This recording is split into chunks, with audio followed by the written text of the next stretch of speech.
तो हेलो दोस्तों, आज के इस इन्फॉर्मेटिव वीडियो में मैं आप सभी को बताने जा रहा हूं कि नए बर्ड्स जब अपन परचेज़ करके लाते हैं, चाहे वो किसी के ब्रीडिंग सेटअप से हों या कॉलोनी से हों या कहीं से भी मार्केट से भी अपन नए बर्ड्स या पैरट परचेज़ करके लाते हैं, तो दोस्तों उनको अपने घर पे लाते समय आपको क्या क्या चीज़ों का ध्यान रखना है और किस तरीके से आपको उनको अपने बर्ड सेटअप में रिलीज़ करना है, या पूरा उनका मैं प्रोसेस आप सभी को आज बताने वाला हूँ। तो दोस्तों कई बार गलती होती क्या है, लोग मार्केट्स वगैरह से बर्ड्स परचेज़ कर लेते हैं। खासकर कि ये प्रॉब्लम बिगनर्स के साथ देखी जाती है। तो वो बर्ड्स को परचेज़ करके डायरेक्ट लाके अपने, या तो अगर उनकी कॉलोनी है तो डायरेक्ट ला के कॉलोनियों में छोड़ते जाते हैं या केजेस में छोड़ते जाते हैं। दोस्तों उससे होता क्या है कि अगर बर्ड्स में ज़रा सी भी जो बीमारी होती है या इन्फेक्शन होता है या कोई भी बैक्टीरिया अगर वो बर्ड कैरी कर रहा है, तो उससे होता क्या है कि जो आपके दूसरे बर्ड्स जो आपके घर पे हैं, जो आपके सेटअप पे पहले से मौजूद हैं, जो कि अच्छी कंडीशन के हैं, वो भी ख़राब हो जाते हैं।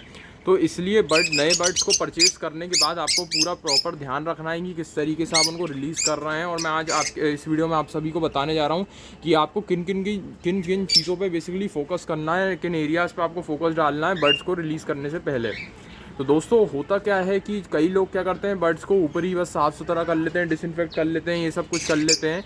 तो उससे देखिए बहुत सी चीज़ें क्लियर नहीं होती। ये नहीं होता कि आप बस लाइए बर्ड्स को, आपने थोड़ा कोई डिसइंफेक्ट कोई सा भी छिड़का और आपने उनको सेटअप में रिलीज़ कर दिया। मानता हूँ मैं, इससे बाहरी जो ऊपरी उनके बैक्टीरिया है वो ख़त्म हो जाएंगे, वायरस जो भी है वो ख़त्म हो जाएगा, लेकिन जम्स वगैरह जो है ख़त्म हो जाएंगे। लेकिन जो उनके अंदर बर्ड्स अपने अंदर भी जम्स कैरी करते हैं। अब आप पूछोगे भाई अंदर वो जम्स कैरी कर रहे हैं तो बाहर कैसे निकलेंगे? तो दोस्तों इसका सीधा आंसर है कि उनकी पूप से। तो जैसा कि आप सभी जानते हैं, बर्ड्स की पूप में काफ़ी सारी बीमारियां मौजूद रहती हैं। अगर बर्ड जैसे आके अगर कोई बर्ड बीमार है तो उसकी पूप भी इन्फेक्शनस होती है, उसके थ्रू भी बीमारियां फैल जाती हैं। तो देखिए होता क्या है कि कोई बर्ड में अगर बीमारी है तो आपने उसको ऊपर ही साफ़ कर लिया, तो उससे उसके जो जम्स वगैरह हैं वो ऊपर ही ऊपर मर जाएंगे। लेकिन अगर उसने आपके घर आके आपके सेटअप पे आके पूप का, नेचुरल है भाई वो करेगा ही, तो उससे भी जो छोटे मोटे बैक्टीरिया या माइक्रो ऑर्गेनिजम्स निकलेंगे वो भी आपके दूसरे बर्ड्स को ख़राब कर सकते हैं, बीमारी फैला सकते हैं।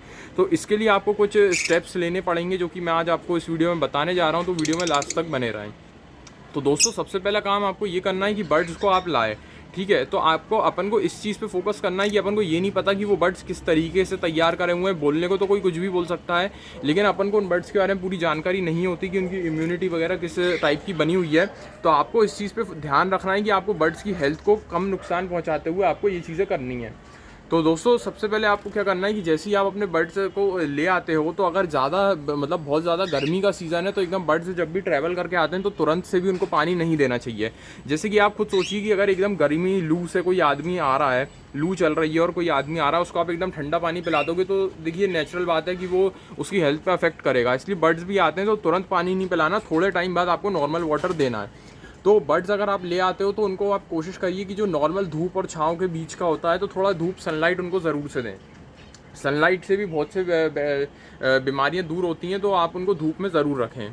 तो दोस्तों बर्ड्स को आपको धूप लगानी है, ये नहीं कि आपको डायरेक्ट सनलाइट में रख देना है, क्योंकि अपन को मैंने जैसे कि पहले ही बोला बर्ड्स डिहाइड्रेटेड भी हो सकते हैं। तो इस चीज़ का भी आपको ख्याल रखना है, ठीक है। तो अब दोस्तों अब बात आती है कि उनको रखना कैसे है। देखिए नए बर्ड्स को लाके कभी भी अपने सेटअप में रिलीज़ मत करिए, तुरंत आप उनको सेपरेट केज में रखिए। और अगर आप अपने जो जैसे आपका पूरा सेटअप है तो उससे कोई अलग सेपरेट जगह रखिए, जो कि आपके बर्ड्स के कॉन्टैक्ट में ना आए, बर्ड्स से दूर रखिए उन्हें।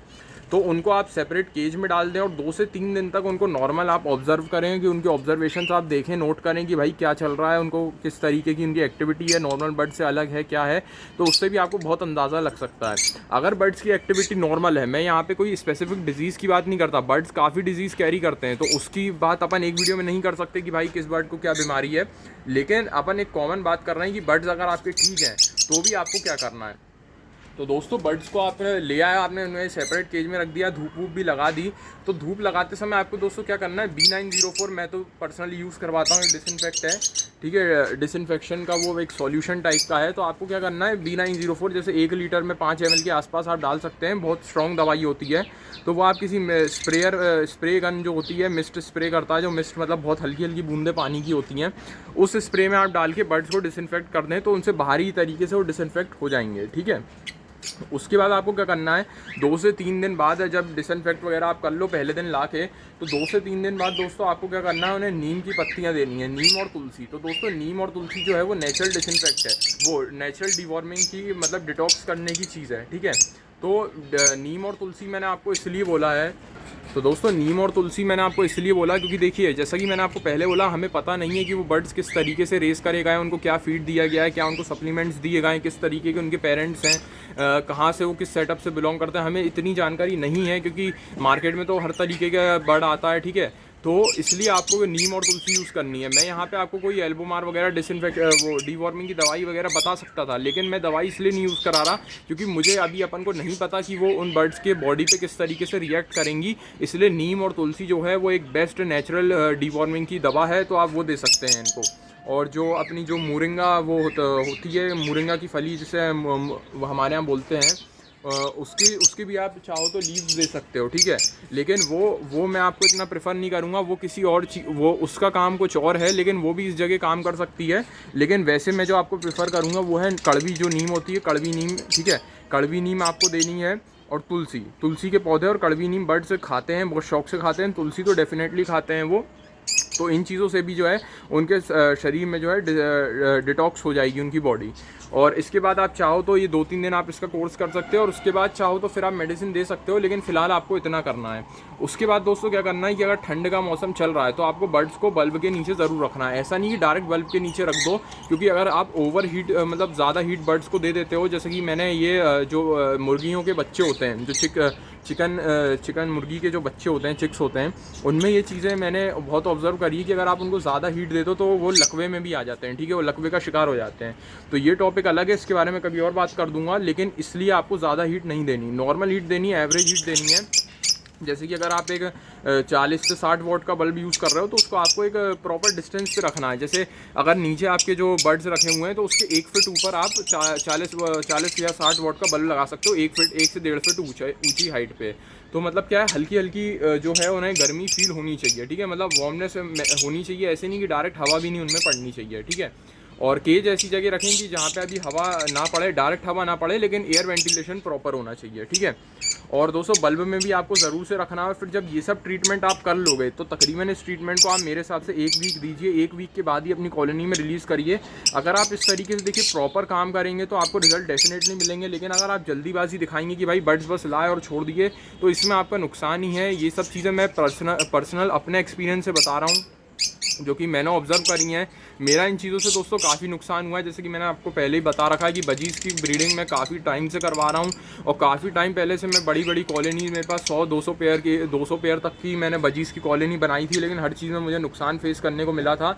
तो ये सब एक्सपीरियंस से सीखते हुए मैंने अब एक छोटा सा सेटअप फिर से लगाया है। तो इसलिए मैं आपको ये चीज़ बताना चाह रहा हूँ कि दोस्तों ये सब चीज़ों पे आप ध्यान दीजिए, फोकस करिए।